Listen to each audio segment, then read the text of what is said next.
రైతు బంధు వేస్తాడా, రేవంత్ను దించాలనా? తెలంగాణ రైతు గోస. News line తెలుగుకు వరుస పెట్టి కాల్స్, ఒక్కరా ఇద్దరా, పొద్దుగాల నుంచి వందల ఫోన్స్. అందరిది ఒకటే మాట, ఇస్తామన్నా రైతు భరోసా ఇవ్వలేదు, కనీసం రైతు బంధు కూడా వేయలేదు. 6 గలం కష్టపడే రైతులకు కన్నీళ్లు. అన్న అంటూ ఒకరు, తమ్ముడు అంటూ మరొకరు. కాంగ్రెస్ మోసం చేసిందంటూ వాపోతున్నారు. కష్టం చెప్పుకుంటూ ఆందోళన చెందుతున్నారు. అసలు వస్తాయా, ఎప్పుడు పడతాయన్న ప్రశ్నలు. రేవంత్ రెడ్డిని దించి కేసీఆర్ ని ఎక్కించాలనా అంటూ ఆవేశాలు. అసెంబ్లీని ముట్టడిస్తామంటూ హెచ్చరికలు. 100% ఇది నిజం. ఈ వార్త చాలా నిజం. 1000కి 1000%, 100కు 100%, 200కు 200% నిజం. ఇది వందల కాల్స్ చేస్తాను రైతులు.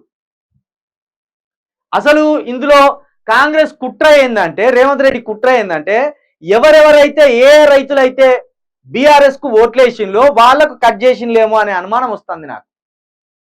రేవంత్ రెడ్డి గారు మీరు ఇట్లా పక్షపాత ధోరణితో రైతుల మీద చూపెడితే మీరు ఊహించని సంఘటనలకు రైతులు పాల్పడతారు.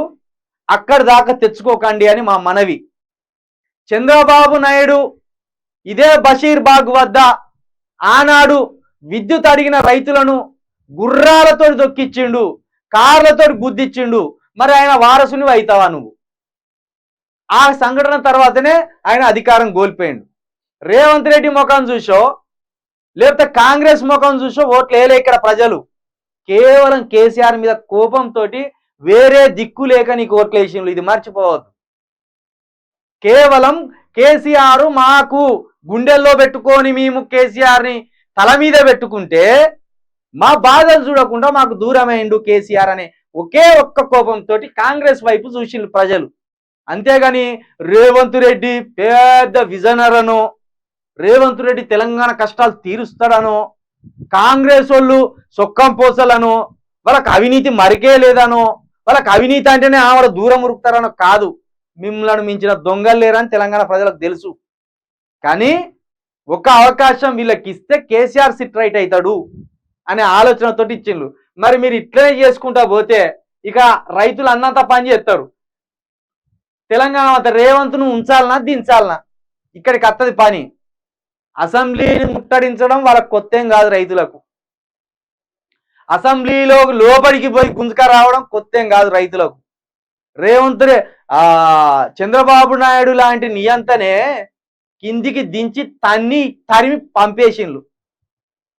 మరిగా నువ్వెంత పెద్ద లెక్కేం కాదు.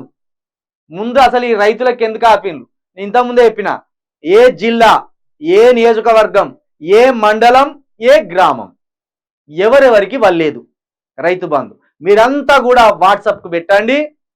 రైతు పేరు, రైతు ఫోన్ నెంబర్, రైతు జిల్లా, రైతు మండలం, రైతు నియోజకవర్గం, రైతు గ్రామం, ఈ వరుస క్రమంలో మీరు పెడితే కనుక నేను అవన్నీ నోట్ చేసి మళ్ళీ ఒక లైవ్ పెడతా. ఈ లైవ్ని, ఈ మీ గోసని ప్రభుత్వం దృష్టికి తీసుకోవతా. ప్రతిరోజు శిల్కా ప్రవీణ్ ఛానల్ చూస్తాను. రేవంత్ రెడ్డి తమ్ముడే ఇదే కొండాల రెడ్డి స్వయంగా శిల్కా ప్రవీణ్ ఏం చెప్తాడు, చిల్కా ప్రవీణ్ తిడుతుండా, చిల్కా ప్రవీణ్ మనల్ని పొగుడుతుండా, చిల్కా ప్రవీణ్ని మనం ఎట్లా టార్గెట్ చేయాలి, ఇవన్నీ కూడా చూస్తాను. భయం ఏం లేదు. చాలా ప్రజాస్వామ్య పద్ధతిగా మిమ్మల్ని ప్రశ్నిస్తున్నాం. కాబట్టి మీరు మీకోసం ఒక ప్రజా గొంతుకగా మాట్లాడినప్పుడు మీరు కూడా బాధ్యతాయుతంగా మీరు పెట్టండి. మీ తరపున ప్రశ్నిస్తూనే ఉంటామని కూడా మరొకసారి చెప్తాను. మొత్తానికైతే రేవంత్ రెడ్డికి రైతుల తరపున ఏదో మూడినట్టే కనబడుతుంది. రైతులతో పెట్టుకున్నాడు ఎవ్వడు భారతదేశంలో బాగుపడలేదు. రేవంత్ రెడ్డి కూడా బాగుపడనేది కూడా మరొకసారి హెచ్చరిస్తూ, అతి త్వరలో ఇప్పటికే 19వ తారీఖు అంటే ఇంకా 11 రోజులు పోతే సంవత్సరం గడిచినట్టే. జనవరిలో వేసుకోరు, యాసంగి జనవరిలో వేసుకోరు. ఫిబ్రవరి వరకే కోతలు కొయ్యాలి. 2 నెలల పంటనే ఆఖరికి మార్చి వరకు కొయ్యాలి. డిసెంబర్లో అయితే మరి 19వ తారీఖు గడిచిపోయింది.